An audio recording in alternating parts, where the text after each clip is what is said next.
సమప్రభా నిర్విఘ్నం కురు మే దేవ సర్వకార్యేషు సర్వదా.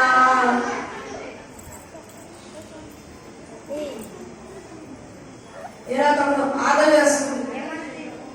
ఏమన్నా తింటే ఇంట్లో సరిపోతాయి. గుడి దగ్గర ఫోన్ చేస్తాం కదా, ఈ పూటకి మంచి నీళ్ళు తాగి కడుపు నింపుకున్నాం.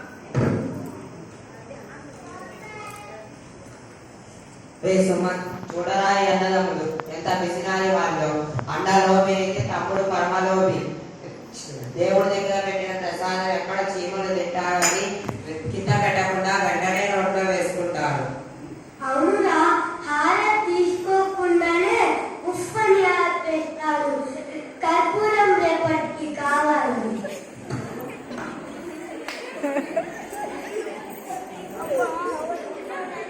ఇలా తమ్ముడు మన దూరపడు ఒకరు పోయారంటగా, వెళ్ళి పలకరించి వస్తా. సరే ఉండు, సంచిలో బట్టలు పెట్టిస్తా.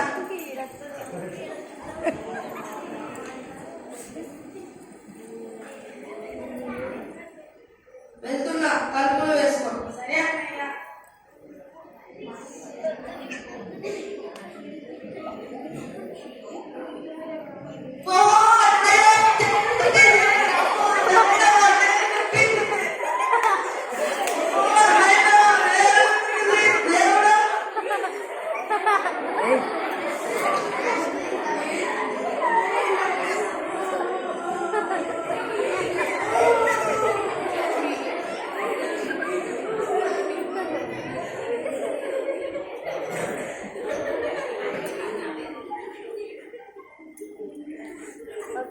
తమ్ముడు తమ్ముడు వస్తున్నా వస్తున్నా.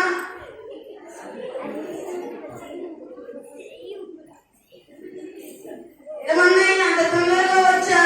వెళ్ళేటప్పుడు చెప్పడం మర్చిపోయా. దీపం మార్పావో లేదో, కిరోసిన్ అయిపోతుంది. దూరం వెళ్ళేసి వచ్చామన్నయ్య.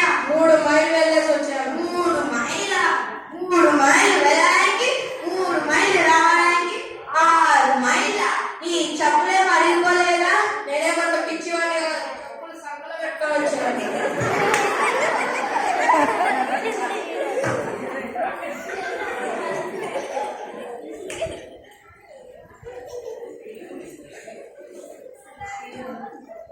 ఇప్పుడు బాలవికాస్ పిల్లలు ప్రదర్శించిన నాటకాలు విపరములు.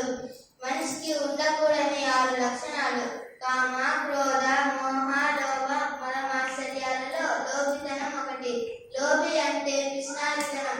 ఏదైనా భగవంతుడు వృధా చేయవద్దన్నాడు కానీ అనుభవించవద్దు అని చెప్పలేదు. ఏదైనా హద్దులో ఉండి అన్ని అనుభవించవచ్చు, కానీ ఈ అన్నదమ్ముల దక్షిణాలు చూశారుగా చేశారు.